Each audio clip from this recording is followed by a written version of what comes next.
ওকে, দেখো, তাহলে আমরা যদি ফার্স্ট নিয়মটা, আজকের ক্লাসের ফার্স্ট টপিক, দেখো এই জিনিসটা ইভিএস, এখানে ই হচ্ছে কি আমরা জানি, ই হচ্ছে আমার তুল্য সংখ্যা। ঠিক আছে, ই হচ্ছে তুল্য সংখ্যা। সামেশন অফ ইভিএস সমান সমান হচ্ছে সামেশন অফ ইভিএস।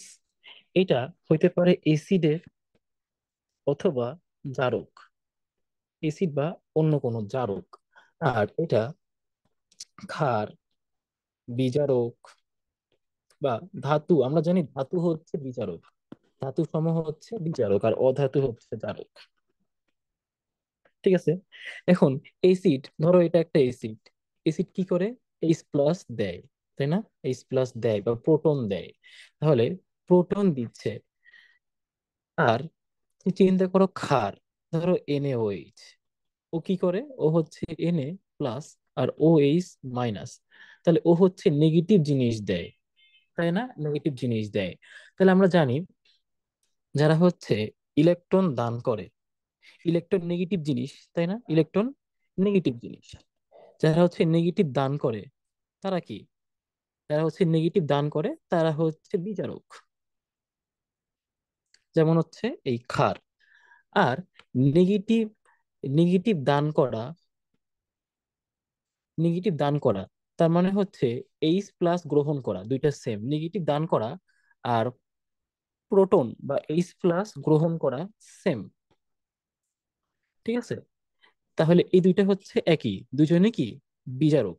তাহলে যদি এইচ প্লাস ত্যাগ করে, এইচ প্লাস ত্যাগ করে বা পজিটিভ ত্যাগ করে, তাহলে সে কি হবে? তাহলে সে জারক। এই জন্য এসিড কি? এসিড হচ্ছে আমার জারক, এসিড গুলো হচ্ছে জারক। তাহলে এই নিয়ম দিয়ে যদি আমি একটা সহজ একটা ম্যাথ দেখি,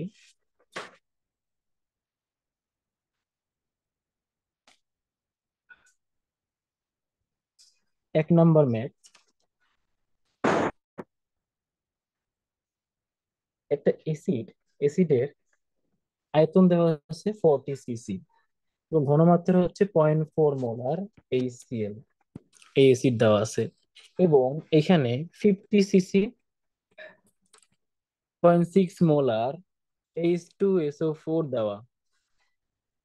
এই দ্রবণকে পূর্ণ প্রশমিত করব, পূর্ণ প্রশমিত করতে করতে কত সিসি, 0.3 মোলার NaOH দ্রবণ লাগবে? তাহলে এই ম্যাথটা দেখো খুবই সহজ। ঠিক আছে, এই এই ম্যাথটা কিন্তু যে আমরা নিয়মগুলো শিখছি বিক্রিয়া করানোর পরে, তারপরে যেমন HCl, তারপরে হচ্ছে H2SO4 আর NaOH।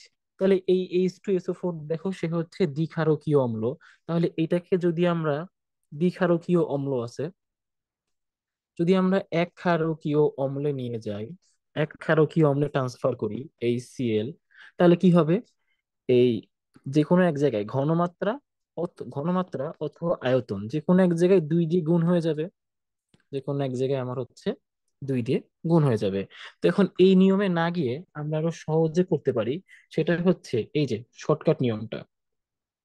ঠিক আছে, এই সামেশন ইভিএস, এটা তোমার অ্যাডমিশনে যদি কখনো ইয়াতে রিটেনে আসে, তুমি ডিরেক্ট এই ফর্মুলা দিয়ে করতে পারবা, কিন্তু বোর্ড বোর্ড এক্সামে এই ফর্মুলা ইউজ করা যাবে না। তাহলে এক পাশে হচ্ছে জারক থাকবে, এটা খুবই সহজ, এক পাশে হচ্ছে জারক, আরেক পাশে হচ্ছে বিজারক। ঠিক আছে, তাহলে আমরা জানি এসিড হচ্ছে কি? এসিড হচ্ছে আমার জারক আর বেস হচ্ছে কি? আমার বিজারক, মাত্র আমরা দেখলাম। তাহলে এখন এই সূত্রটা যদি বসাই, দেখো এখানে এসিড আছে কি আমার? দুইটা। তাহলে ই, ই মানে হচ্ছে তুল্য সংখ্যা। ই কি? ই হচ্ছে তুল্য সংখ্যা। তাহলে HCl এর তুল্য সংখ্যা হচ্ছে 1, এটার আয়তন হচ্ছে 40 সিসি, আর এটা ঘনমাত্রা হচ্ছে 0.4। প্লাস দেখো H2SO4 এর তুল্য সংখ্যা হচ্ছে কি? 2। এই H2SO4 এই অ্যাসিডের তুল্য সংখ্যা হচ্ছে 2।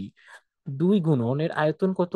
50 ইন্টু 0.6। ঠিক আছে, এখন দেখো এই পাশে হচ্ছে ক্ষার, তাহলে ক্ষার NaOH, তাহলে দেখো এর ক্ষেত্রেও মূল সংখ্যা হচ্ছে এক, আর ঘনমাত্রা হচ্ছে কি, ঘনমাত্রা হচ্ছে এক্স ধরলাম, সরি ঘনমাত্রা না, আয়তনকে এক্স ধরলাম, XCC, আর ঘনমাত্রা হচ্ছে 0.3 মোলার। ঠিক আছে, সেন্টিমিটার কিউব, সিসি বা সেন্টিমিটার কিউব, আর ml কিন্তু সেম। ঠিক আছে, তাহলে এইখানে দেখো ক্যালকুলেশন করলে আমি কত পাই।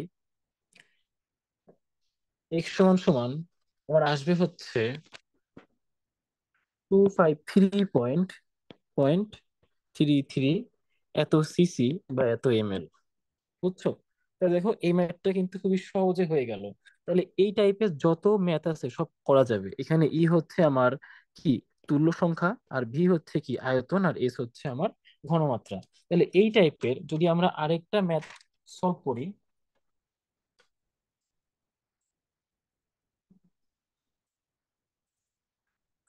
দেখো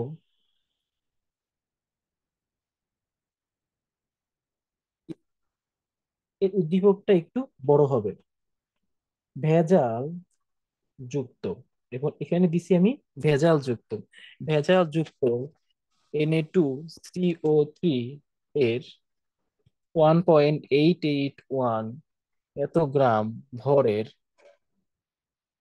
এত গ্রাম ভরের একটি নমুনাকে, এত গ্রাম ভরের একটি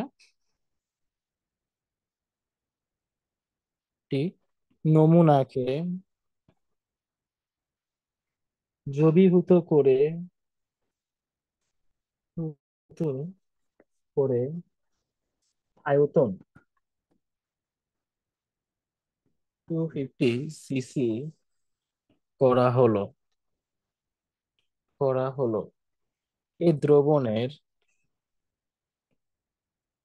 25 সিসি M/10 মাত্রার HCl 40.05 সিসি দ্রবণকে পূর্ণ প্রশমিত করে, পূর্ণ প্রশমিত করে। তাহলে Na2CO3 এর মধ্যে ভেজাল, এর মধ্যে ভেজালের শতকরা,